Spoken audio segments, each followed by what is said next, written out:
friends, I'm AmandaMuse, and today's video is going to be covering a bunch of topics under the umbrella of mental health.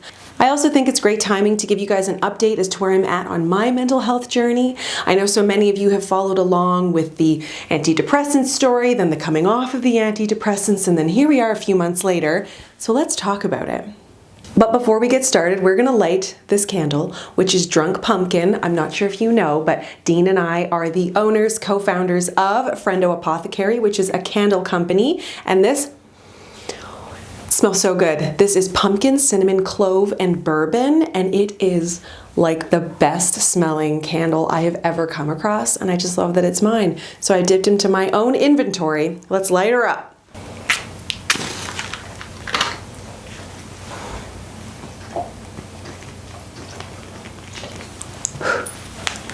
All of our candles are hand-poured, handmade, crafted by Dean. My husband is a pilot by day. Ooh, there's like smoke in my face.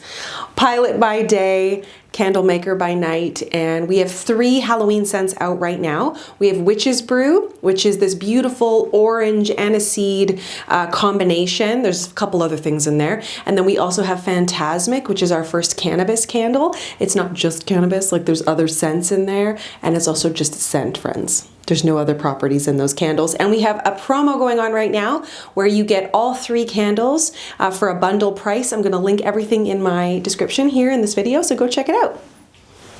HelloFriendo.com. All right, put my candle. It's a picture of both of my grandmas back there. You probably can't see, but they're looking so cute together. Okay. During the pandemic, I had started experiencing a ton of panic and subsequently went on to antidepressants with the help of my doctor. I've also, done lots of other therapies. We're not going to go into all the specifics because there is a playlist and there are a bunch of videos about this. So if you are kind of new to this story, I'd encourage you to check those videos, go back to the start, watch a few, and then this update will make a lot more sense. So the last video I put out was in July, and that video was all about like the end of antidepressants. So by then, I think I was nearing, was it like almost 3 months? I started weaning myself off of the antidepressants in May, June. So like June, July, August was the end of my antidepressants. The journey of weaning off of antidepressants, like I'm pretty sure I emphasized it in that video, but that was one of the most difficult experiences that I've been through in the last few years. Like that was really tricky physically. The brain zaps really came for me hard. I had those, I thought they were gonna last forever and I was starting to panic about that. Go figure, the irony. You're experiencing panic, so you go onto the meds and then you panic as you come off of them. The brain is a funny thing, So that was a really tricky thing, but I just knew, reading lots of people's experiences and kind of just scouring the internet for these hopeful stories, that you can come off of an antidepressant and there is joy on the other side. And so that is really what I want to share with you today. Like, you know that I don't sugarcoat. I share the truth about what my journey has been like. And you know from those videos, there was a whole lot of truthful moments shared. And so what I want to share now is the recap is I'm doing really well. It surprises me considering the time that I had, the journey that I had, needing to go on the meds and all of that. So I was thinking of breaking this video up into 3 different pieces, but I just find actually for my own mental health, it would be easier just to do it in one video. So this video might be a little bit longer. Feel free to watch it in parts. But this first part, we're going to be talking about the physical side. So nutrition, sleep, exercise, how am I managing my mental health without medication? So let's talk about nutrition. As you may have noticed in some of those videos, I spoke a lot about how I had put on quite a bit of weight going on to the meds and my body still hasn't adjusted, although I feel a lot better physically. But I found that I had put on a big chunk of weight, like about 20 pounds, 25 pounds in a really short amount of time. Like almost in the December to March timeframe, just before so December 2021 to March 2022 is when I really put on the bulk of my weight. And it was so shocking to me how quickly all of a sudden that happened. And so here we are several months later, and I found my weight has shifted a little bit. I find my clothes fit a little differently, but mostly I find the change in my ability to have a big workout. The endurance has started to come back, and I have started moving my body more regularly. But I noticed I just have more motivation to work out on my own, and that is really encouraging, because between December and March, it was it just plummeted and I just didn't have that same drive. So that is really helpful. I don't know if there's science behind this, but when speaking to people I know who've been on antidepressants, there's this conversation that it's not like the pill itself makes you gain weight. It's the fact that it increases your appetite when you're on the pill. Now, don't quote me on that, because I don't know if that's fact, but I can say from my experience, I believe that to be true. And I've noticed in I'd say the last 6 weeks, probably 4 to 6 weeks, my appetite is not gone. I still eat 3 meals a day and snacks, but I'm not super hungry each meal. I eat a normal person's portion size, and I'm good. And I used to need a snack after dinner. And the other day I was going, I had kind of got into this routine of 2 cookies and a little glass of milk, and I'd watch TV, and then I would need popcorn. And I was I maybe have a cookie when I remember, because I truly don't remember. Last night, my husband was do you want an ice cream? We had these little ice cream bars. I was sure. But it's not something that I'm thinking about, where before I was just just starving, very dramatic feelings. So that's gone away, and that I find really encouraging, because when your body starts to do things that is unfamiliar, I'm 38 years old. I kind of know how my body will respond to stuff. That was a little bit weird, to be so hungry all the time, but then have no motivation to move. So you're increasing your calorie intake per day, but then not moving. So you're not burning any excess calories. And the weight was just it was doing a number on my brain, honestly. So apologies if the discussion of weight can be triggering. I'm actually going to put a little note about that probably at the start, because I know that not everybody has a really healthy relationship with food. And so, yeah, that can be a tricky topic. But I will say that my eating habits have just returned to what they were before, which was I wake up and I have a breakfast, and then I break and I work out and I do all these things, and then I have a lunch. Today I had a nice salami sandwich with a carrot and some dip, and I'm perfectly good. And that was 3 hours ago, right? So previously I would be crashing hard right now, and so this is just really surprising. My coffee intake has shifted, which is really interesting. I just don't need as much. I don't know what that's about. It could be that I spent a week in Italy, and I think that basically coffee anywhere else in the world is gross, so that could be it. Italy ruined coffee for me. Oh my gosh. And then sleep, when it comes to that side of it, I think with some of the recent travel, it's kind of screwed up my natural rhythms. And so I find myself quite tired in the evenings, and I'm just trying to react to that. And why stay up late? I have this little gremlin in my brain that wants me to stay up late, and I'm trying to ignore it. So it's go to bed. You can go to bed. I've experienced sleep FOMO for years, in the sense that I always think I was going to miss out on something. I'm good. So I'm trying to just go to bed at a good time. I've been reading before bed and try to create these healthy habits around sleep, and it seems to be helping and working. I used to experience, at the start of all my anxiety, and when it really started to get exasperated, is that the right word? It sounds weird coming out of my mouth, but you know what I mean. When it was starting to get really bad, I would experience a lot of my panic attacks in the night. I don't experience that anymore, which is wonderful. And I found that even in the moments where I would typically be triggered, so when I traveled, my first couple of flights, I could feel it was that little tightening in the chest, and my stomach, right in the pit, would get really tight. But I'm so aware of it now that I'm no, girl, you go through your breathing, So I go through these breathing exercises. I have a little essential oil that I travel with that kind of, the fragrance kind of snaps me out of panic. So that's really helpful. So I find like I'm very aware of what a trigger could be, and then I respond accordingly. So then if I become overtired, which has happened in the past few weeks with all this travel, I find the best thing to do is just straight to bed. Like, don't mess around. Don't try reading a book. I put my essential oils on my belly so I can like smell the smells that calm me and don't trigger me or tip me into panic, and I can make my way through it. And coming into this topic of like, what is a warning sign? How do you know it's not just a bad day? Like, are you about to have a full-on panic attack?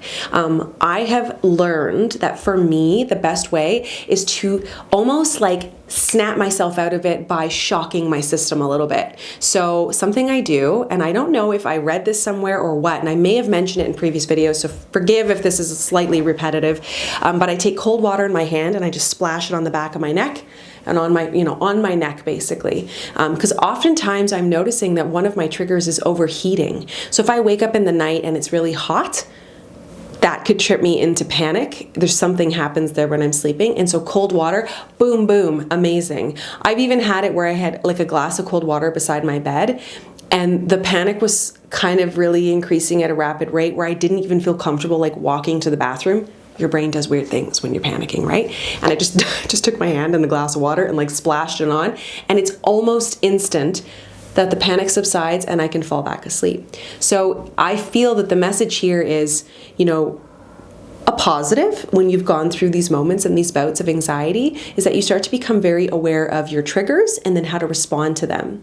And if you don't quite have the tools on how to respond to them, this is where therapy can be really helpful, because through therapy you get to know yourself and you get to work with your therapist and talk through a lot of these things and help figure out what a solution could be. So breathing patterns, breathing techniques, and working on that not just in the moment of panic, but making it like regularly part of your routine.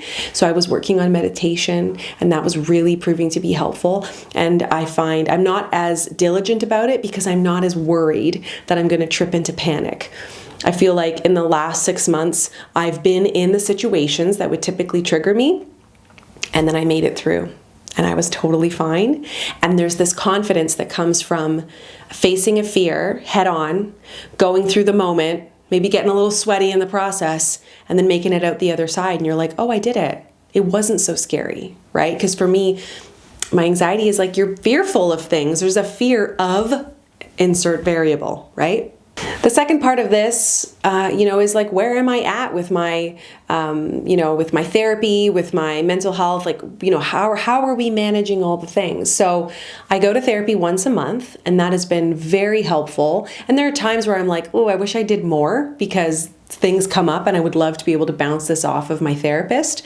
But I'm also learning to rely on myself and find tools and like go into my toolkit. Figuratively, right? What are those things that work for me? Walking. For some reason, with the transition of my husband going back to work and just, our life kind of transitioning back into school mode and all of this, taking regular walks fell by the wayside. So this is a thing I do now. And if I can't make it outside for whatever reason, if there's no one here to watch the kids or it's awful weather or whatever, I'll walk on the treadmill, and I count that as a win. And it's the walking, it's the movement. There's so many things that for me just check off the list. It's like, oh, I moved today. Check. Feel better already. Literally movement, the impact of that to your mental health. I am a list maker. Oh, I wanted to work out. I did, like all of these things that really contribute to me feeling good up here, making it happen, making it habitual. So often, oh, we're too busy. Well, if I don't make time for that, then I'm going to have a panic attack instead. So I'm going to make time for the walking because that sounds way more fun. Coming back to the tools and what's going to work for you, another thing for me is socialization. I am an extrovert, self-proclaimed. However, I'm an extrovert who also really likes alone time. But sometimes when I'm alone for too long, I tip into this, what's the word? It's like hyper isolation or hyper independence. I'm learning a lot about myself these days, but I can become hyper independent where then I'm like, oh, it's been 5 weeks and I haven't spoken to any friends or done anything social, and then it starts to really weigh heavy on me, and I'm like, oh no, the thoughts creep in. I have no more friends. My friends think I've abandoned them, so therefore I'm a bad friend. Oh, like the thoughts, right? Anxiety is a real bitch when she wants to be. And that stupid narrative that just starts to clutter your skull, right? And so what I did the other day, I think it was like last week or early this week, I was realizing I was snapping at everyone at home and just really getting like, and I realized, oh, I haven't seen my friends who live local to me in ages, because I don't love hosting and I always feel kind of bad about that. I have weird anxiety about my house, and it embarrasses me, honestly. But I love to be around people. So I'm like, well, if I'm not hosting, I'm like, what? So I invited everybody. We're going to go out for dinner. I made the reservations. We're going to have a great time. I love it because I can leave my house. I work here all the time. I'm here all the time. I need to get out. Part 2 of socializing, get out of the house, So as you start to learn more and more about yourself, there is, first of all, that whole thing, there's nothing wrong with being a little selfish sometimes, right? Like, make the time for yourself, because in knowing yourself, you're going to know how to treat yourself. And there's certain things that are going to work for you that are not going to work for me, and vice versa. Maybe you like to paint. Maybe you have to paint once a week in order to feel connected to yourself. You got to figure that out. But all of that stuff is crucial to you feeling good. And so I literally am so excited about my dinner date this week, because I can't wait to catch up with my friends and hear what they're up to. And I'm dropping that guilt of the narrative, the storyline in my mind that I made up that isn't true. So mental health stuff, am I right? God, our brain loves to play tricks on us. I suppose the final part of that is in the asking for help. I get really overwhelmed with the household responsibilities and the duties that just are part of our day-to-day. And I have a hard time balancing that sometimes. Certain times of year are trickier than others. Like right now, you can't see, but it's a little cloudy out there and it's overcast. We're October in Canada, so we're entering into our fall season, and it's gloomy. And with that comes less sunshine. And with that, hey, seasonal depression shows up for a spin, and it's like, ugh. So I'm trying to combat all of that right now. And I found I was getting so overwhelmed with what was needing to be done in terms of laundry and cleaning and bathrooms and vacuuming and all of this. And then I remembered, oh yeah, Amanda, you promised yourself that you were going to quit a cleaning service once Dean got back to work. Well, he's been back to work for a while, and it's time, and I did, and I've had my second cleaning, and I absolutely feel so good about it. I'm working on the weird anxiety that comes before they show up. I feel like I need to have my house needs to be super clean before they arrive, which the logic there is a little bit twisted. So I'm working on that. But overall, I'm shifting the perspective, right? It's all about changing the pathways in our brain. So when I think about cleaning person, I jump to, there's a person in my home. I jump to, oh my God, I'm embarrassed because my house isn't like a magazine. And then the shame sets in. It's such an easy pathway. But now I'm learning to change the perspective, which is I can delegate. I can afford, how lucky, a service. I am employing a woman, in this case, to help clean my home. I'm making opportunities there for someone else to work. And now I feel better. And we all have normal homes that are lived in, and so it's changing the pathways so that I don't immediately jump to stress and panic and shame and try something new, right? We all know. I mean, you can't do the same things over and over again and expect different results. So here I am, the first to admit that you can't teach an old dog new tricks. It just takes some effort, and it's worth it. And then where I am now, I gotta tell you guys, I am feeling better than I have felt in so long. And I actually, as I was saying that, I was feeling the emotions kind of bubble to the surface, but your girl's gonna hold it together. But I truly am. I have taken the trips that I promised myself I would take. I took my kids to see my in-laws. It was incredible. Dean couldn't join us that time. That was so good out in Alberta. I took my sister. We went together. to Vegas, and it was amazing. And we saw Shania Twain, and it was so great. And then, unexpectedly, my husband took me to Venice, Italy, and it gives me chills, actually, like how serendipitous that was, because he and I had been saying, well, he was saying to me, I really want to take you to Italy. It's one of my favorite places. And I'm like, yeah, I'm here for this. Like, anytime, my friend. But we didn't really have it planned, and the finances weren't quite ready and all of this stuff. My husband is a pilot, by the way, so we have passes. So this is where the trip comes in, because I don't typically just travel around the world as much. But we have access to passes, and I would like to take advantage of those benefits, right? When you experience 2 years of job loss, I am ready for the perks, okay? I have earned those perks. So anyway, he got called in on a reserve flight, which means, somebody was booked but then couldn't make it. So then Dean got called for a 6-day pairing, a layover in Venice, Italy. And it just so happened that my dad was able to babysit, and just the stars aligned that I could go. You guys, have you seen the shorts? Did you follow the Instagram stories? I'll try to post it here, because I know I posted the shorts on YouTube. I flew first class. I have never flown first class like that, in a pod and everything. First class on the way there, regular economy on the way back. I, truth be told, don't really care how I get to a place. I'm just excited to travel and do life and do things. It was amazing. So all of these trips filled my cup of life and experiences and being social and the romance and all of these wonderful things. And it was so soul-filling. And I do feel like in order to do all those soul-filling experiences, it took away from the time that I was investing into working and creating content. But I just have to, again, be easy on myself, It was such a tricky 2 years, and I'm still not 100%. Like, I'm still not the person that I normally give 120%, all of that. And so I'm trying to be patient with myself, or maybe I'm just a new version of myself with a better understanding of what is healthy and a healthier way for me to live and exist. And perhaps it's not outputting at 130%. I'm literally having this realization as I speak to you, but this is the beauty of life, right? I don't have to go so hard in one direction right now, and so I'm not.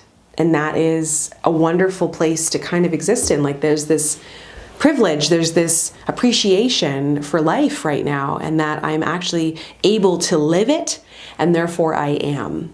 When we had everything taken away, it was so painful to physically be stuck in our homes for so long. And I have such joie de vivre and wanderlust when I get out into the world.